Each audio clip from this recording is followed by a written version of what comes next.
जो आज हुआ है परिणाम कोई दूसरा होता। लखनऊ के स्टेडियम में आपने मैच देखा होगा,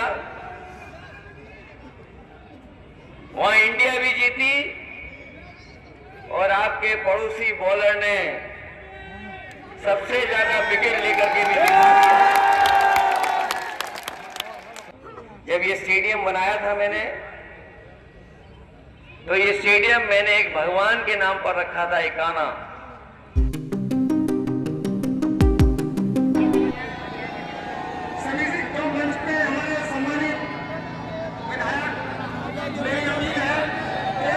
हमारे जिला अध्यक्ष और नूरपुर के विधायक राष्ट्रीय अध्यक्ष जी को रिसीव करने जाएंगे। बाकी सभी को मंच पर बैठा रहना है और यही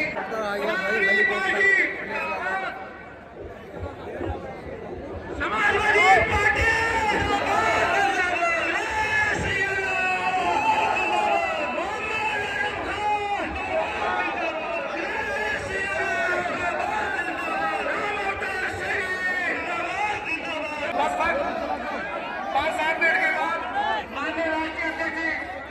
आपके बीच आ चुके हैं और उन्हीं के भाषण होंगे। लगाया जो बोल गया था आप देख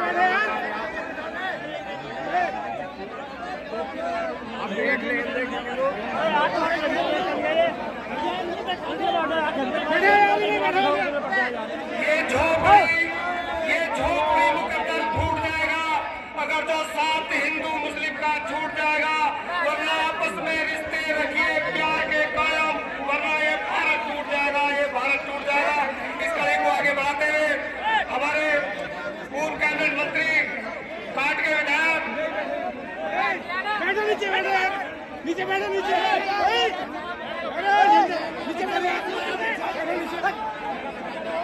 जयवीर यादव, जिला अध्यक्ष अनिल यादव, माननीय राष्ट्रीय अध्यक्ष का स्वागत करेंगे।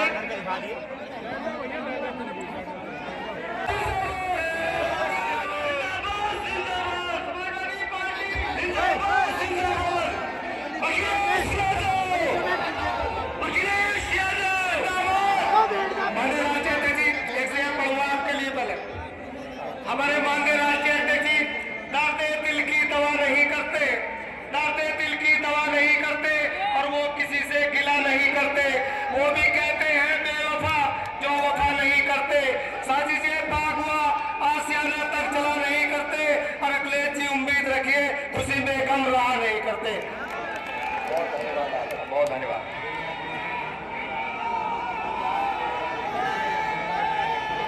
इस कार्यक्रम के संयोजक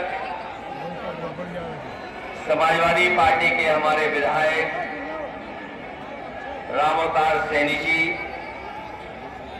इस कार्यक्रम की अध्यक्षता कर रहे समाजवादी पार्टी के जिला अध्यक्ष अनिल यादव जी, मंच पर बैठे हुए समाजवादी पार्टी के विधायक हाजी तस्लीम अहमद साहब, पूर्व मंत्री विधायक मनोज पारस जी, समाजवादी पार्टी के विधायक कमाल अख्तर जी, अतुल प्रधान जी, चंदन चौहान जी, पूर्व मंत्री किरणपाल कश्यप जी, पूर्व विधायक नैमुल जी, होगा।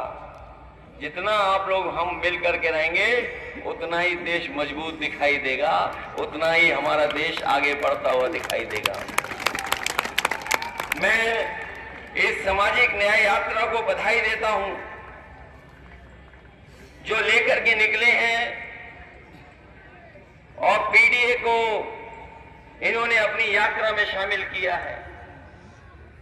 ये नारा पीडीए केवल नारा नहीं है, हम अपने लोगों को बताना चाहते हैं कि जब कभी भी समाजवादियों को मौका मिलेगा, बाबा साहब भीमराव अम्बेडकर जी के दिए हुए संविधान के तहत हम लोग पीडीए के लोगों को हक, अधिकार और सम्मान दिलाने का काम करेंगे। यही पीडीए है जो एनडीए को हराएगा, यही पीडीए है जो एनडीए को हराएगा। और पीडीए का मुकाबला ये भारतीय जनता पार्टी के लोग नहीं कर सकते। इधर आपने देखा होगा देश के सभी दल कह रहे हैं कि जाति जनगणना हो, जाति के हिसाब से हक और सम्मान मिले। कुछ प्रदेशों में तो आरक्षण ज्यादा मिल गया है, कुछ प्रदेशों में पिछड़ों को मिल ही नहीं रहा है। और जिस तरह से बीजेपी काम कर रही है, ये न हमें नौकरी देना चाहती है, न रोजगार देना चाहती है, और जो कुछ हमें संविधान के तहत मिल भी रहा था उसको छीनना चाहते हैं। इसलिए मैं बधाई देता हूं इनके साथियों को और इनके समाज के लोगों को और हमारे तमाम पिछड़े और दलित भाइयों को, जिन्होंने समझ लिया है कि बीजेपी की सरकार रही तो बाबा साहब भीमराव अंबेडकर जी का दिया हुआ संविधान के तहत जो हमें हक और सम्मान और अधिकार मिलता है उसको छीन लेंगे ये लोग। और धीरे धीरे ये लोग प्रदेश और देश को उसी दिशा में ले जा रहे हैं। कोई सोच नहीं सकता था कि बड़ी बड़ी संस्थाएं बेची जा रही हैं। आपके जितने भी बड़े बड़े, जहां पर बड़े पैमाने पे नौकरी मिल सकती थी, उन संस्थाओं को बेचने का काम कर रही सरकार। और धीरे धीरे हो सकता है स्थिति हो जाए, ये माहौल बन जाए, ऐसी परिस्थितियां कि नौकरी और रोजगार हमसे छीन लिए जाए। और सोचिए, आरक्षण से मामूली खिलवाड़ नहीं हो रही है। जब से इनकी सरकार आई है, हमारे पिछड़े और दलित भाइयों को कहीं नौकरी नहीं मिल रही है, और हमारे अल्पसंख्यक भाइयों को भी कहीं भी हक मिलने का काम इस सरकार में नहीं हो रहा। आप उठा करके देख लीजिए, यूनिवर्सिटी, मेडिकल कॉलेज, जो बिल्कुल शुरुआती दौर पर जहां से पढ़ाई लिखाई के साथ साथ वर्षों वर्ष सेवा करने का मौका मिलता है। आप प्रदेश की कोई यूनिवर्सिटी उठा लीजिए, वहां पर पीढ़े की कोई गिनती नहीं है। पिछड़े दलित और अल्पसंख्यक भाई, खासकर मुसलमान भाई की कोई गिनती नहीं है। इसलिए मैं बधाई देना चाहता हूं रामदास सैनी जी को कि उन्होंने कम से कम जगाने का काम किया है। और मुझे पूरी उम्मीद है कि जिस समय जग जाएंगे, यही लोग अपने वोट के अधिकार से अपना हक और सम्मान भी छीनने का काम करेंगे। हमारे मुख्यमंत्री जी को जब झूठ बोलना होता है, जो हमारे उत्तर प्रदेश के मुख्यमंत्री जी हैं, जब उन्हें झूठ बोलना पड़ता है या बोलना होता है तो वो अंग्रेजी में बोलते हैं। हमारी आम जनता समझ न पाए इसलिए वो अंग्रेजी में बोलते हैं। अभी कुछ दिन पहले उन्होंने कहा कि हमारी रेवेन्यू सरप्लस इकोनॉमी है। हमारे पत्रकार साथियों, बताओ यही कहा कि नहीं कहा? अभी एक दिन मैंने पढ़ा अखबार में कि उत्तर प्रदेश के मुख्यमंत्री कह रहे हैं कि पहली बार आजादी के बाद उत्तर प्रदेश की इकोनॉमी सरप्लस में आ गई है, रेवेन्यू सरप्लस में है। बताओ हमारे नूरपुर के भाइयों बहनों, कितने लोगों को समझ में आ गया होगा? हमारे मुख्यमंत्री कानून व्यवस्था को कहते हैं कि जीरो टॉलरेंस है। हम तो कहेंगे कि पत्रकार साथियों हमें समझाओ जीरो टॉलरेंस क्या है। कोई बताए हमें कि जीरो टॉलरेंस क्या है। अरे आप नहीं समझा पा रहे हो तो कोई अधिकारी तो होगा यहां बड़ा, वही हमें बता दे कि जीरो टॉलरेंस क्या है। इसलिए इन लोगों से सावधान रहना। जब इन्हें झूठ बोलना होता है, आम जनता को समझ में नहीं आए तो वो अंग्रेजी में बोलते हैं कि हमारा रेवेन्यू सरप्लस है। और अगर रेवेन्यू सरप्लस है तो बताओ हमें डीजल पेट्रोल महंगा क्यों मिल रहा है? अगर रेवेन्यू सरप्लस है तो बताओ जो सिलेंडर फ्री दिए गए थे वो आज सस्ते क्यों नहीं है? आज भी उनसे सरकार पैसा वसूल रही है। और अगर रेवेन्यू सरप्लस है तो आपको कौन रोकता है कि हमारे किसानों को गन्ने की कीमत न बढ़ा दी जाए।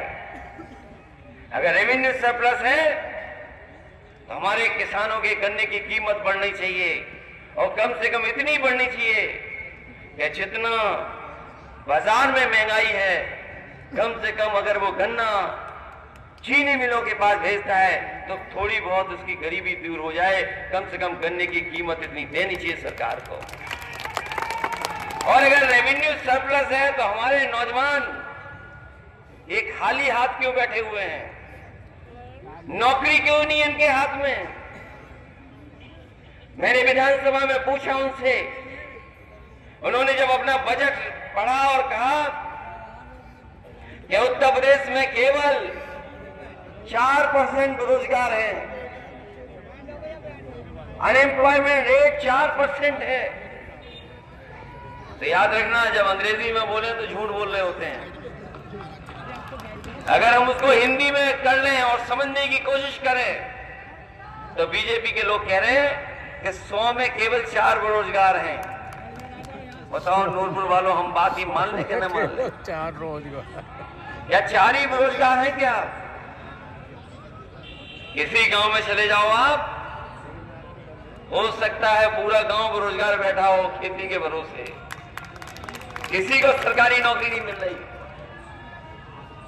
इसलिए साथियों, हम आपसे कहना चाहते हैं, ये जीरो टॉलरेंस वाले लोग बहुत अन्याय कर रहे हैं और अन्याय की सब सीमा लाग गए हैं। कोई कल्पना नहीं कर सकता था कि ऐसा भी अन्याय होगा कि अगर समाजवादी पार्टी के लोग हैं तो मुकदमा लगेगा उन पर, 1 नहीं, 2 नहीं, 3 नहीं, 4। अगर कोर्ट राहत दे रहा है तो ये नई चार्जशीट तैयार रखते हैं। उधर आपको बेल मिली, इधर चार्जशीट नहीं लगा दी। ये नए तरह का जीरो टॉलरेंस सरकार में काम हो रहा है। मैं कानपुर, हमारे एक साथी ने यह भी कहा कि अगर ये मैच समाजवादियों के बनवाए हुए स्टेडियम में होता तो परिणाम ये नहीं होता जो आज हुआ है, परिणाम कोई दूसरा होता। लखनऊ के स्टेडियम में आपने मैच देखा होगा, वहां इंडिया भी जीती और आपके पड़ोसी बॉलर ने सबसे ज्यादा विकेट लेकर के भी दिखा दिया।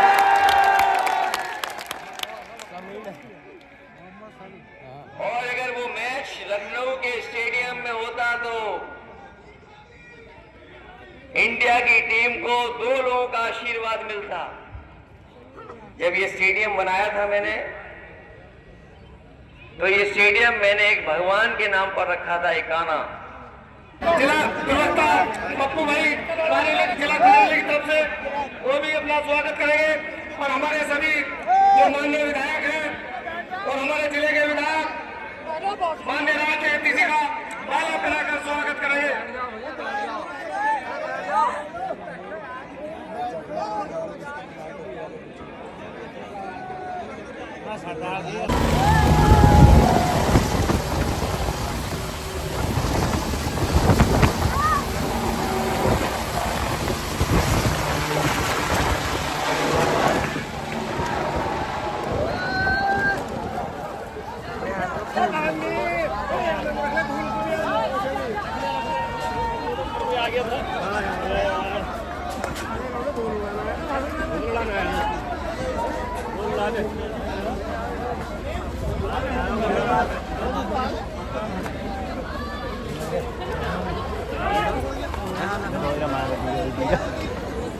देख लो देखिए